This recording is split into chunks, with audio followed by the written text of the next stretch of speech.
말할수록 손해. 비밀로 해야 할 6가지. 자신이 겪고 있는 슬픔에 대해 말하지 마라.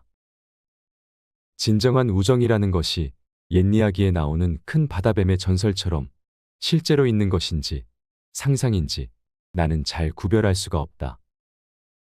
어떤 사람들은 자기 목숨을 내줄 만큼 고귀하고 깊은 우정을 나누었으며 지금도 그런 우정을 갖고 있다고 장담하기도 한다. 이런 각박한 세상에서 그런 친구를 둔 사람은 아주 다행이다. 그러나 만일 내가 가장 친하다고 믿고 있는 어느 친구가 내가 없는 자리에서 다른 사람들과 나에 관해서 은밀히 한 말들을 들었다면 아마 나는 그 친구와 얼굴을 마주 대하지 못할 것이다. 그 말은 내가 허물없는 우정이라고 믿고 있는 친구도 참기 어려운 비난과 모욕적인 말을 나에 관해서 하는 것이다.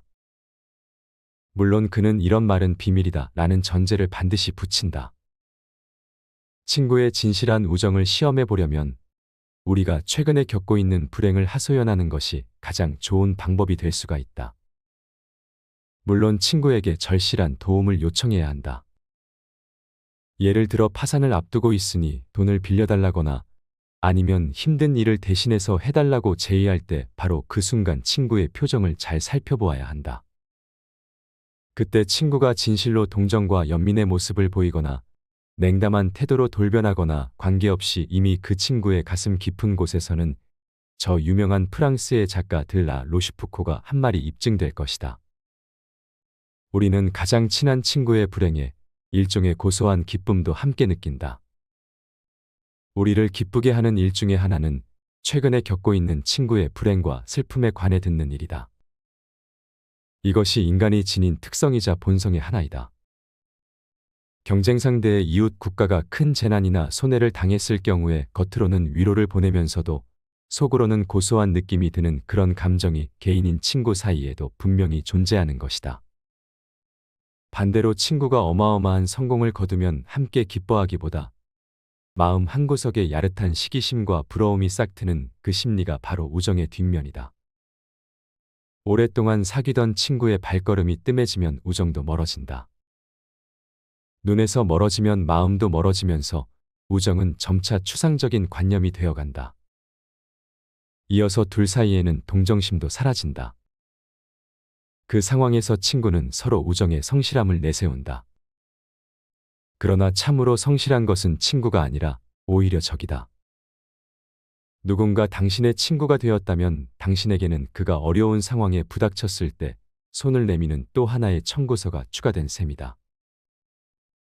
상대의 인격을 무시하는 말을 하지 마라. 비록 천하고 가련하며 비웃음을 받아 마땅한 사람이라 할지라도 그의 인격을 무시해서는 안 된다. 오히려 모든 사람의 인격 속에 존재하는 영원성이나 불멸성을 찾는 것이 중요하다. 아무리 나쁜 인격자를 만나더라도 그래, 세상에는 저런 추악한 존재도 필요하지 라고 생각해야 한다. 만약 우리들이 그런 사람을 적대시하면 우리들은 불의를 저지를 수밖에 없고 우리들의 일생은 온통 투쟁에 걸어야 한다. 우리는 그런 사람의 개성과 성격, 능력, 기질 혹은 용모를 뜯어고쳐 새롭게 만들 수가 없지 않은가. 우리들이 그런 인격을 가진 자들과 싸워서 그들을 바꿀 수 있다면 모르지만 그렇지 않다면 싸워야 할 이유가 없다. 남들과 삶을 함께 살기 위해서는 다양한 인격들과 개성들을 포용하면서 살 수밖에 없다. 어차피 그들을 내가 바꿀 수 없을 바에는 비난할 필요도 없다. 상대의 생각이나 의견에 반박하지 마라. 남의 생각이나 내 의견은 반박해서는 안 된다. 남을 불합리한 생각과 허망에서 벗어나게 하려는 것은 비록 구약 성서에 나오는 인물처럼 969세까지 살아도 그 목적을 달성할 수 없을 것이다. 또한 남과 얘기할 때는 아무리 호의적으로 말한다 해도 상대방의 잘못을 비난해서는 안 된다. 남의 감정을 사기는 쉽지만 그 잘못을 시정하기는 매우 어렵기 때문이다.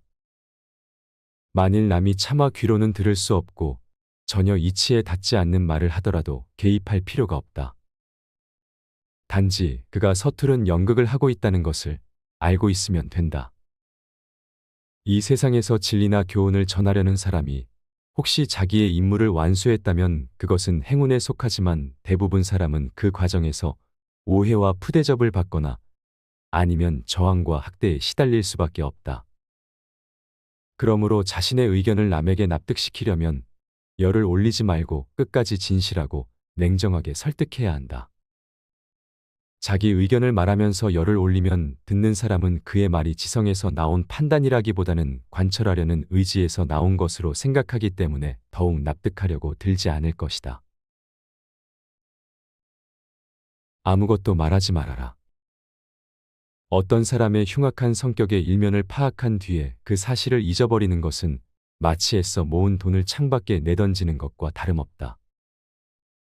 누구나 남의 성격을 파악한 뒤에는 그 사람에 대한 경계의 의미로 기억해 두면 터무니없이 남을 믿어서 받는 손해를 피할 수 있다. 사랑하지도 말고 미워하지도 말아라. 이것이 지혜의 절반에 해당된다. 아무것도 말하지 말고 아무것도 믿지 말라. 그것이 지혜의 나머지 절반이다. 그러나 이런 명언을 지켜야 하는 이 세상에서 산다는 것은 얼마나 어처구니 없는 일인가. 개인적인 일은 비밀로 하라. 개인적인 비밀은 깊이 숨겨 두어야 한다.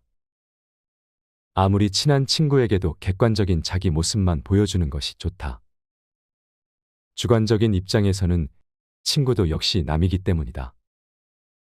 만일 우리가 친한 친구라고 해서 모든 비밀을 말해버리면 나중에 뜻하지 않은 피해를 볼 우려가 있다. 예로부터 과묵함을 처세술의 근본으로 삼은 것은 그 때문이다. 아라비아에는 적에게 알려서 안 될 일은 친구에게도 알리지 말라라는 격언이 있다. 비밀을 지키면 비밀의 주인이 되지만 비밀을 고백하면 비밀의 노예가 된다. 그리고 평화의 열매는 침묵의 나무에서 열리는 법이다.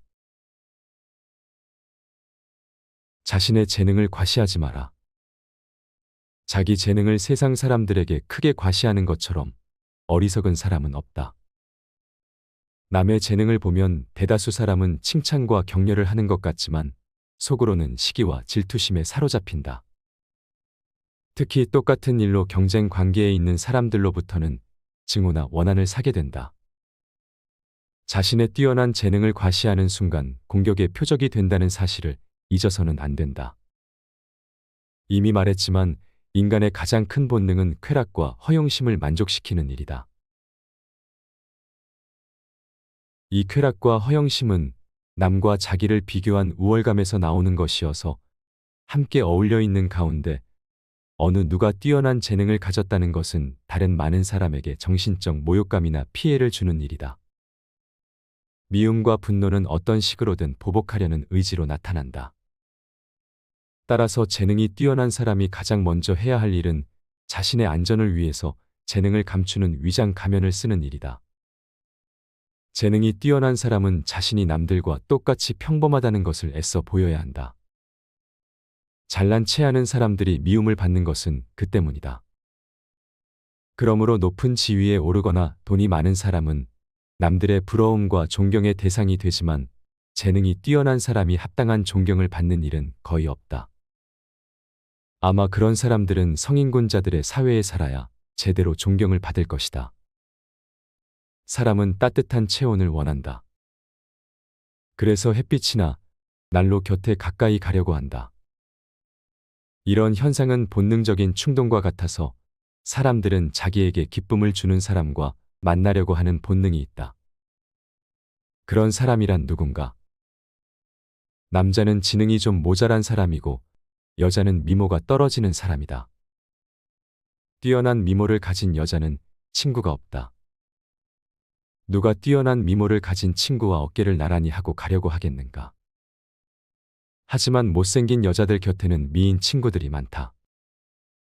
특히 못생긴 여자가 지위나 신분이 높은 경우에는 더욱 크게 환영받는다.